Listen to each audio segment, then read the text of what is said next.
First time నా లైఫ్లో casino లోపులకి అడుగు పెట్టబోతున్నాను. ఇప్పుడు అందరు బాహర్ అంటే ఇది లోన బయట ఆడతారు కదా, అది పోకర్ గేమ్ ఒకటి ఉంటుంది కదా, బాల్ తిరుగుతూ ఉంటుంది రౌండ్లో. సో అది ఎలా ఆడాలని చెప్పి తెలియదు నాకు, అసలు అడిగితే చెప్పాడు కానీ ఒక్క ముక్క అర్థం కాలేదు నాకు. సో కాకపోతే ఇక్కడ నెంబర్స్ ఉంటాయి, నెంబర్స్ మీద రోస్ ఉంటాయి అన్నమాట, దాని మీద డబ్బులు పెట్టడం. ఇక్కడ పెడితే ఈ లైన్ మొత్తం కవర్ అయ్యిద్ది, ఈ మధ్యలో పెడితే ఆ లైన్స్ మొత్తం కవర్ అవుతాయి అని చెప్పి అలా చెప్తున్నాడు. ఇక్కడ కాయిన్స్ ఉన్నాయి కదా, చిప్స్ అంటారు వీటిని. ఇది ఒక్క కాయిన్ 500 రూపీస్ అంట శ్రీలంకన్ కరెన్సీలో. ఒక లైన్ మొత్తం ఉంది కదా, ఒక బల్క్ మొత్తం, అది మొత్తం 10,000 అంట. ఇక్కడ జనరల్గా ఒక మీమ్ ఉంటుంది కదా, మినిమం డిగ్రీ చదువుకుని ఉండాలని చెప్పి.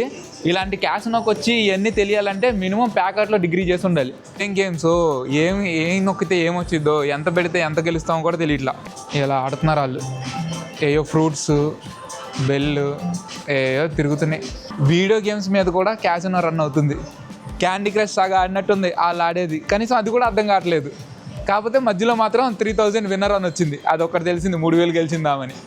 కింద మీకోసం ఫుల్ వీడియో వెయిట్ చేస్తుంది, చూసేయండి.